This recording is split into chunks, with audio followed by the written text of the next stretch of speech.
सफल बने, समर्थ बने, पावन बने जीवन। मीठी मुरली सुन के पाए सुख सघन। आज का चिंतन, आज का चिंतन। ओम शांति। Good morning. रूहानी फूलों की बगीचा का माली मीठा बाबा आज हम बच्चों को कह रहे हैं, खुशबूदार फूल बनो।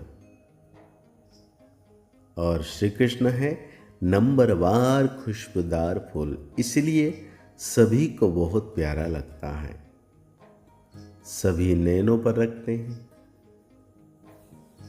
आज बाबा हम बच्चों को पूछ रहे हैं, लौकिक में स्वीट मतलब बहुत मीठा, लौकिक में स्वीट संबंध कौन सा है और स्वीटेस्ट किसे कहेंगे? लौकिक में भी स्वीट फादर को ही कहा जाता है। तुम बच्चे भी कहते हो हमारा अति मोस्ट लवली स्वीट फादर है, हम उसके लवली बच्चे हैं। स्वीटेस्ट फिर टीचर को कहेंगे, क्योंकि टीचर पढ़ाई पढ़ाते हैं, नॉलेज सोर्स ऑफ इनकम है, तुमको भी पहले नॉलेज मिलती है। गृहस्थ व्यवहार में रहते हुए इस नॉलेज को धारण करना और दूसरों को कराना है। बाबा ने बहुत प्यारा सा गीत याद किए हैं, मरना तेरी गली में, जीना तेरी गली में, मरना तेरी गली में। बाबा कहते हैं बच्चों ने गीत सुना, जब कोई मरता है तो दूसरे माँ बाप के पास जन्म लेते हैं, बाप को बधाई दी जाती है। अब तुम बच्चे जानते हो हम आत्माएं अविनाशी हैं। वो शरीर की बात है, एक शरीर छोड़ दूसरा लेते, अर्थात एक बाप को छोड़ दूसरा बाप के पास जाते हैं। तुमने 84 साकारी बाप लिए हैं, वास्तव में हो निराकार बाप के बच्चे। तुम आत्माएं रहने वाली भी निर्वाण धाम शांति धाम की हो, जहां बाप के साथ सभी निवास करते हैं। उस आत्माओं की दुनिया कहेंगे। तुम आत्माएं भी वहां रहती हो तो बाप भी वहां रहते हैं। यहां लौकिक बाप के बच्चे बनते हो तो उनको भूल जाते हो। सतयुग में तो बाप का कोई सिमरण नहीं करता है, बुद्धि नीचे आ जाती है। उनको याद करेंगे तो कहेंगे ओ बाबा। इनको भी बाबा कहते हैं, वो भी फादर है। बाबा यहां कह रहे हैं लौकिक बाप और परलौकिक बाप के डिफरेंट क्या है, किस प्रकार से हमने सृष्टि चक्र में यूज किया परमपिता परमात्मा को और देह के पिता को। बाबा कहते तुम जानते हो पहले हम पवित्र थे, राज्य भाग्य किया, अब 84 जन्म पूरे हुए, दुखी हुए हैं, इसीलिए बाप को याद करते हैं। यह वस्त्र मतलब शरीर पहनते पहनते अब तमो प्रधान बन गया है। पहले आत्मा और शरीर दोनों तमो प्रधान थे, फिर आत्मा स्वतो रजो तमो में आती है। पहले गोल्डन था, फिर सिल्वर कॉपर आयरन में आए हैं। इसको जेवर भी कहा जाता है। बाबा कहते हैं योग को याद, ज्ञान को नॉलेज कहा जाता है। तुम बच्चे जानते हो तुमको स्वर्ग का मालिक बनाया था, तब तो शिव जयंती मनाते हैं, परंतु शिव बाबा कैसे आया यह किसी को भी पता नहीं है।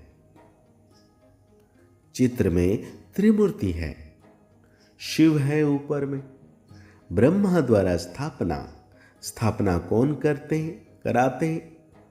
करण करावनहार शिव बाबा है। ब्रह्मा विष्णु शंकर के ऊपर है शिव। वो हुई रचना, उनका रचता है शिव, वो निराकार है। यह है साकार सृष्टि। सृष्टि चक्र है जो रिपीट होता है। सूक्ष्म वतन को सृष्टि का चक्र नहीं कहेंगे, यह मनुष्य सृष्टि ही चक्र लगती है। बाकी ना सूक्ष्म वतन में ना मूल वतन में चक्र की बात है। अभी है कलयुग, नरक, सतयुग है स्वर्ग। अब नरकवासियों को स्वर्गवासी कौन बनावे? वाम मार्ग में जाने से ही पतित हो जाते हैं। दिन प्रतिदिन दुख से दुख में आते जाते हैं। दुनिया तमो प्रधान बन जाती है, तब कहते हैं यह बिल्कुल ही तमगुणी बुद्धि है। यह बहुत तमो प्रधान बुद्धि है। जैसे देवता समान है, उसको कहते हैं स्वतः प्रधान बुद्धि। वास्तव में पूजा देवताओं की होनी चाहिए, परंतु देवता तो इस समय कोई है ही नहीं, क्योंकि दैवी गुण इनमें है ही नहीं। क्रिश्चियन लोग क्राइस्ट को जानते हैं, उनको पूजते हैं। भारतवासी अपने को देवी देवता कह नहीं सकते हैं। नाम तो बहुतों के हैं, फलानी देवी फलानी देवता, परंतु वह गुण तो नहीं है। क्योंकि आज मनुष्य के अंदर कितने देवी देवताओं के नाम पड़े हुए हैं, लेकिन गुण नहीं है। गाते भी हैं, मैं निर्गुण हार में कोई गुण नाही। आत्मा किसी के सामने कहती है, किसके सामने कहती है ये बातें?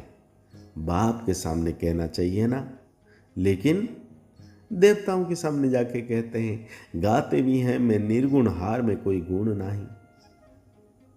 बाप को भूल भाइयों के पीछे जाकर पड़े हैं। ब्रह्मा विष्णु शंकर भी ब्रदर्स हैं ना।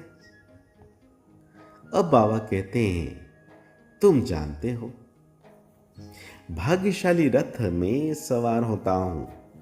रथ में जरूर आत्मा तो होगी ना। कहते हैं भागीरथ ने गंगा लाई। अब गंगा जटाओं में कैसे आएगी? यह तो पहाड़ों से मीठा पानी आती है, सागर से बादल भरकर फिर बरसते हैं। आजकल साइंस की ताकत से पानी को मीठा बना देते हैं। नेचुरल बादल कितने बरसते हैं, कितना पानी आ जाता है, बाढ़ हो जाती है। कहां से इतना पानी आता है? बादल ही खींचते हैं, बाकी इंद्र आदि कुछ है नहीं। यह तो बादल भरकर फिर बरसते हैं। वास्तव में है यह ज्ञान की वर्षा। तमो प्रधान आत्माओं को बाप ही आकर स्वतः प्रधान बनाते हैं, तो गायन उनका ही होगा ना। श्री कृष्ण तो बच्चा है, उनका डांस आदि दिखाते हैं। शिव बाबा क्या डांस करेंगे? बाप समझाते हैं, तुम सब पार्वतियां हो। शिव अमरनाथ तुमको कथा सुना रहे हैं, दूसरी कोई पार्वती है नहीं। अर्जुन भी एक नहीं, तुम सब अर्जुन हो। तो आज बाबा हम बच्चों को धारणाओं में कहते हैं, अंदर में बाबा बाबा कहते, बाबा समान स्वीट बनना है, आत्म अभिमानी होकर रहना है, पढ़ाई पर पूरा ध्यान देना है, मोस्ट लवली बाप को याद कर पावन जरूर बनना है। याद की अग्नि से विकारों की खाद निकाल सच्चा सोना बनना है। आज बाबा हम बच्चों को वरदान दे रहे हैं, पहाड़ जैसी बात को भी एक बाबा शब्द की स्मृति द्वारा रूई बनाने वाले सहज योगी भव। सहज योगी बनने के लिए एक शब्द याद रखो, मेरा बाबा। बस कोई भी बात आ जाए, हिमालय पहाड़ से भी बड़ा हो, लेकिन बाबा कहो और पहाड़ रूई बन जाएगा। रूई भी थोड़ी मजबूत कड़क होती है, रूई नरम और हल्की होती है, तो तो कितनी भी बड़ी बात रुई समान हल्की हो जाएगी सिर्फ बाबा शब्द कहने से। दुनिया वाले तो देखेंगे, कहेंगे ये कैसे होगा, और आप कहेंगे ये ऐसे होगा। बाबा कहा और बुद्धि में टच होगा कि ऐसे करो तो सहज हो जाएगा। यही सहज योगी जीवन है।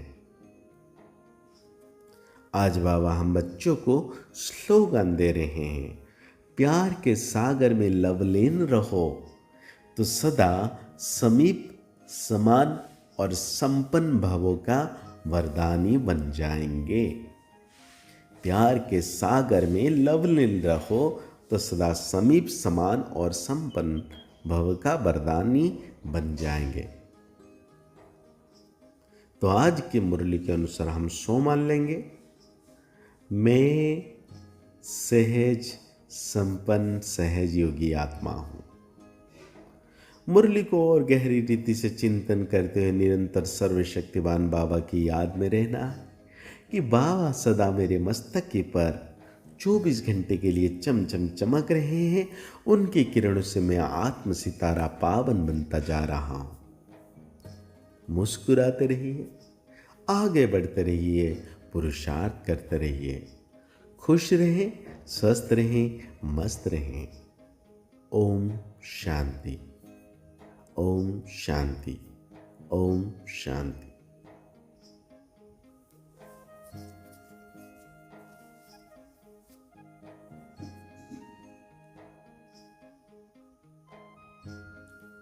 ओम शांति।